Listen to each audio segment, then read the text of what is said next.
Chopra education YouTube channel पर मैं हर्षई चोपड़ा आपका हार्दिक स्वागत करता हूं। मेरे प्यारे बच्चों, री नीट 26 का एग्जाम 21 जून 26 से दोपहर 2 बजे से 5:15 तक है। पीडब्ल्यूडी कैंडिडेट के लिए ये 6:20 तक है। अभी घर से चल करके एग्जाम हॉल तक आपको क्या क्या एक्टिविटीज करनी है मैं आपको यहाँ स्टेप बाय स्टेप बताऊंगा, ताकि किसी भी प्रकार की कोई मिस्टेक ना हो, कोई आइटम छूट ना जाए और आपको किसी भी प्रकार की कोई परेशानी नहीं हो एग्जाम के दौरान। तो सबसे पहले घर से निकलते समय टाइमिंग का आप इंश्योर कर लें। टाइमिंग जो एग्जाम हॉल में इंटर करने का टाइमिंग है वो 11 बजे सुबह से लेकर के दोपहर 1:30 तक है। यानी दोपहर 1:30 पर गेट क्लोज हो जाएगा। उससे पहले पहले आपको एग्जाम हॉल एग्जाम सेंटर पर पहुंचना है।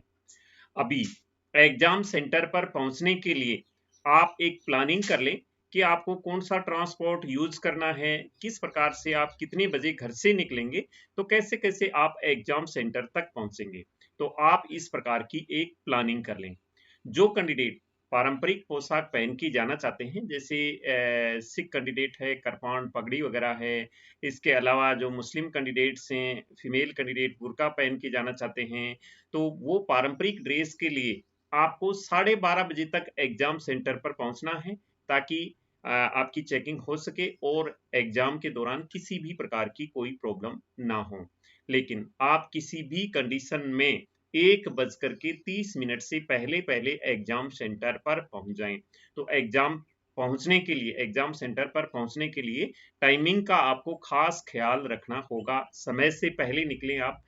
मैं तो बोलता हूं, अगर 1 घंटे पहले भी निकलेंगे तो 1 घंटे में कोई स्टडी नहीं होती है और आपको संडे को ऐसे कोई स्टडी करनी भी नहीं है जिससे आप टेंशन में आओ, क्योंकि 1 साल तक आपकी स्टडी की हुई है, वही आपके लिए सफिशिएंट है। 1 घंटे में, एक दिन में कोई इतना फर्क नहीं पड़ता है इसमें।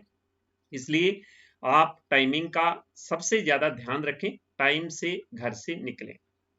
अभी दूसरा पॉइंट ये है, ड्रेस कोड का आपने ख्याल रखना है, क्या पहनकर जाना है। तो इसमें एनटीए ने अब की बार ड्रेस कोड के लिए काफी रियायत दी है स्टूडेंट को। इसमें अगर आप लाइट क्लॉथ पहन के जाना चाहिए जाते हैं तो वो तो सबसे बढ़िया है। इसके अलावा आप फुल स्लीव भी पहन सकते हैं। अगर फुल स्लीव पहन रहे हैं तो भी आपको 12:30 बजे तक एग्जाम सेंटर पर पहुंचना चाहिए, ताकि चेकिंग वगैरह में किसी प्रकार की कोई प्रॉब्लम ना हो। तो इस प्रकार से आप ड्रेस पहन के जा सकते हैं। इसमें मैंने पहले भी वीडियो बनाया था। ड्रेस के लिए नॉर्मली आप जींस पहन सकते हैं, शर्ट पहन सकते हैं, टी शर्ट पहन सकते हैं और इसके बाद में आप जींस भी पहन सकते हैं। तो जो आपने 3 मई को पहना था वही ड्रेस पहन के आप एग्जाम देने के लिए जा सकते हैं। तो ड्रेस कोड का आपने खास ख्याल रखना है। इसके बाद में ड्रेस कोड में आपके लिए जो शूज हैं वो बिल्कुल अलाउ नहीं है। आप लो हिल्स की सैंडल पहन सकते हैं, स्लीपर पहन सकते हैं, लेकिन आपको शू नहीं पहनना है। बिग बटन्स के जींस वगैरह भी आपको नहीं पहननी है ये।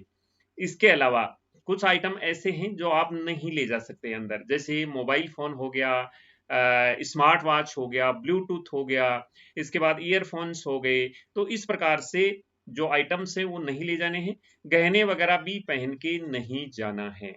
तो ये बिल्कुल स्टूडेंट के लिए ये इंस्ट्रक्शंस में दे रखा है कि आपको ये आइटम एग्जाम हॉल के अंदर नहीं ले जाना है। पेन भी नहीं ले जाना है, पेन वहां आपको मिलेगा।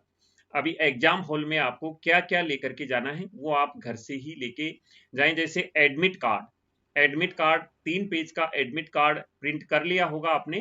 पहले पेज पर आपने छोटी फोटो लगानी है और दूसरे पेज पे बड़ी फोटो लगानी है। ये एडमिट कार्ड आपको जरूर लेके जाना है, बिना एडमिट कार्ड के एंट्री नहीं होगी।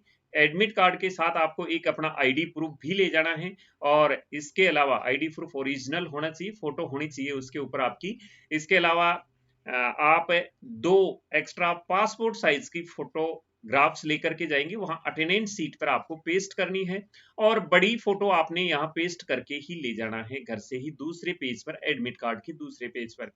और इसके बाद में पेन वगैरह की जरूरत नहीं है, पेन वहां पर आपको मिलेगा। ट्रांसपेरेंट वाटर बोतल आप ले जा सकते हैं। तो ये आइटम आप को लेकर जाने हैं, घर से ये आइटम लेकर के जाएं। इसके बाद ये तो हो गई आपको कौन कौन से आइटम लेकर के जाना है। फिर टाइम से पहले ही आप एग्जाम सेंटर पर पहुंच जाएंगे। एग्जाम सेंटर पर पहुंचने के बाद आप वहां बार लिस्ट लगी होगी और उस लिस्ट में अपना एक बार रोल नंबर चेक कर लें। सेंटर पे पहुंचने के बाद में आपका कौन से रूम में सीटिंग है वो देख लें एक बार, और टाइम पर ही आप गेट में एंट्री ले लें। जैसे ही गेट पर एंट्री लेंगे आप, वहां भी आपके इनिशियल डॉक्यूमेंट्स चेक होते हैं, जैसे एडमिट कार्ड चेक हो गया, फोटो वगैरह चेक हो गया, और फिर अंदर जाने के बाद में आपका बायोमेट्रिक ऑथेंटिकेशन होगा, यानी कि आपका अंगूठा लगेगा जो आधार के साथ में मैच होता है, वो बायोमेट्रिक के आपका ऑथेंटिकेशन होगा। अगर वो नहीं होता है आपका किसी कारणवश, जैसे कि UIDAI का कोई प्रॉब्लम है, या आपका ये जो फिंगर है वो ठीक नहीं आ रहा है, फिंगरप्रिंट ठीक नहीं आ रहा है, इसके अलावा और कोई प्रॉब्लम है जैसे नेटवर्क का इश्यू है, इस वजह से आपका अगर वहां बायोमेट्रिक नहीं हो पाता है तो आपको टेंशन लेने की जरूरत नहीं है। आपसे एक रिटर्न में अंडरटेकिंग ले लिया जाएगा, वो अंडरटेकिंग आपने फिल करके देना है। वो अंडरटेकिंग आपको सेंटर पर ही मिल जाएगा, वहां सुपरिटेंडेंट के पास में मिल जाएगा, वहां से आपको ये लेकर के फिल करके दे देना है। कोई आपको डिस्टर्ब नहीं करेगा इसमें, जो आपका ID कार्ड है उसी से आपका वेरिफिकेशन हो जाएगा। तो ऐसे करके आप अपना एग्जाम में बेस्ट कर सकते हैं। ये आइटम ले जा सकते हैं जो मैंने आपको बताया है। अब दूसरी बात मैं आपको बता दूं कि अगर आप अकेले जा रहे हैं, जैसे पेरेंट्स आपके साथ नहीं है, आपके साथ में सामान है, अकेले जा रहे हैं, तो बाहर कहीं दुकान पर वो रखने की आप व्यवस्था कर लें, पहले ही अरेंजमेंट कर लें। पेरेंट्स साथ में हैं तो उनको आप ये दे सकते हैं। इसके बाद में ट्रांसपेरेंट वाटर बोतल आप ले जा सकते हैं, ले जाना चाहें तो। वैसे सेंटर पर भी वाटर अवेलेबल होता है तो आप वहां से भी ले सकते हैं।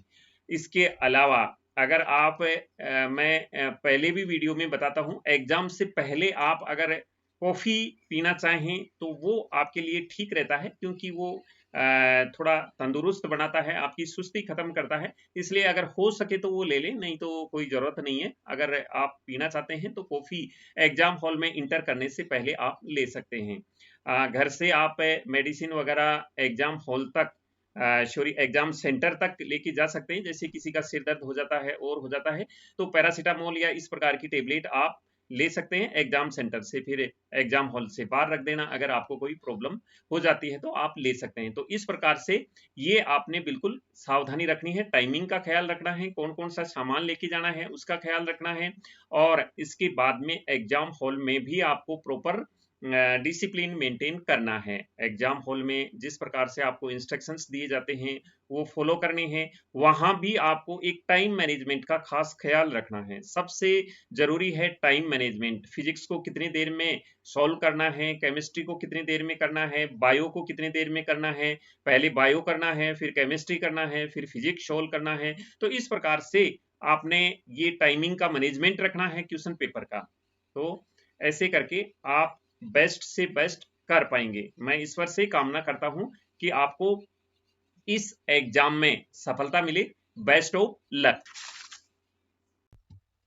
अगर आपने भी इस साल नीट 26 का एग्जाम दिया है और आप भी MBBS, BDS, आयुष, वेटनरी और अन्य मेडिकल कोर्सेज में एडमिशन के लिए अच्छा गाइडेंस लेना चाह रहे हैं तो ये वीडियो आपके लिए है। इस वीडियो को आप बिल्कुल स्किप मत कीजिए, क्योंकि ये 1 मिनट आपकी लाइफ बदल सकता है।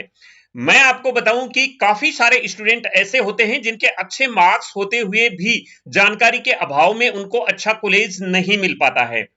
दोस्तों, मैं हूं हर्षाई चोपड़ा। 13 साल का अनुभव रहा है मेरा इस मेडिकल फील्ड में, और इन 13 साल में मैं लाखों स्टूडेंट को अच्छा मेडिकल कॉलेज दिला चुका हूं। और मेरा यूट्यूब चैनल चोपड़ा एजुकेशन 2016 से लगातार स्टूडेंट की पसंद बन चुका है, लगातार स्टूडेंट को हेल्प कर रहा है, और लाखों स्टूडेंट हमारे इस चैनल पर विश्वास कर रहे हैं। मेरा सपना यह है कि हर एक स्टूडेंट को उसके मार्क्स के, उसकी रैंक के अकॉर्डिंग अच्छा कॉलेज मिल सके। इन सब को देखते हुए मैंने एक काउंसलिंग पोर्टल तैयार किया है जो इंडिया का नंबर 1 काउंसलिंग पोर्टल है। तो मैं आपको इसके लिए 3 सर्विसेज प्रोवाइड कर रहा हूं। पहली सर्विसेज है हमारा काउंसलिंग पोर्टल, दूसरी सर्विसेज है हमारी ई बुक्स और तीसरी सर्विसेज है हमारी पेड सर्विस। तो आइए मैं आपको इन सर्विसेज के बारे में बता देता हूं। आपको chopraneet.com पर विजिट करना है। जैसे ही विजिट करेंगे यहाँ पर आपको तीनों सर्विसेज मिलेंगी। काउंसलिंग सर्विसेज में यूजी पोर्टल की सर्विसेज मिलेगी। ई बुक्स में यहाँ पर आप all India quota state Ayush veterinary की ई बुक डाउनलोड कर सकते हैं। पेड सर्विस के लिए आप कॉन्टैक्ट अस पर क्लिक करके हमारे से संपर्क कर सकते हैं।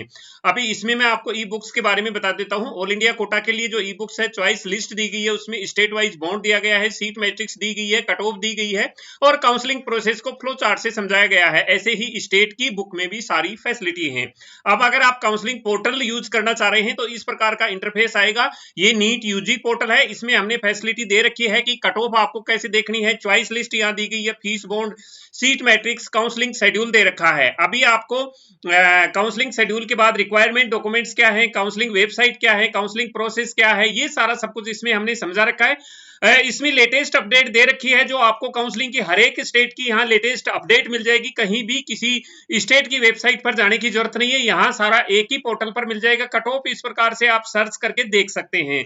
अब इसमें नेक्स्ट में चॉइस लिस्ट इस प्रकार से हमने दे रखी है और इसके बाद स्टेट वाइज बॉन्ड दे रखा है और यहां पर हमने वेबसाइट दे रखी है कॉलेज की, कौन कौन से कॉलेज की क्या वेबसाइट है। यहां काउंसलिंग शेड्यूल दे रखा है, जो हर एक स्टेट का यहां अपडेट किया जाएगा। काउंसलिंग शेड्यूल जैसे जैसे चलता रहेगा अपडेट करते जाएंगे हम। कट ऑफ के बारे में बता दूं कि कट ऑफ भी साथ साथ जैसे जैसे जिस स्टेट की कट ऑफ आती जाएगी हम अपडेट करते रहेंगे, तो आपको हर एक लेटेस्ट जानकारी इसी पोर्टल पर एक जगह ही मिल जाएगी। डॉक्यूमेंट्स क्या क्या रिक्वायरमेंट है इसके बारे में पूरी जानकारी यहां पर दी गई है। ऑफिशियल वेबसाइट के बारे में जानकारी दी गई है और काउंसलिंग प्रोसेस को राउंड वाइज यहां समझाया गया है, चाहे वो स्टेट का हो चाहे ऑल इंडिया का हो। तो एक ही पोर्टल पर हमने सारी जानकारी दे दी गई। आपको कहीं दूसरी जगह जाने की जरूरत नहीं है। आपने सिर्फ chopraneet.com की वेबसाइट पर विजिट करना है। वहां पर आपको सारी चीजें अवेलेबल रहेंगी। आप कोई भी सर्विस अवेल कर सकते हैं, ई बुक डाउनलोड कर सकते हैं और हमारी पेड सर्विस भी ले सकते हैं। तो मैं ईश्वर से यही कामना करता हूं कि आपको अच्छी मेडिकल कॉलेज मिल सके। Best of luck. जय हिंद।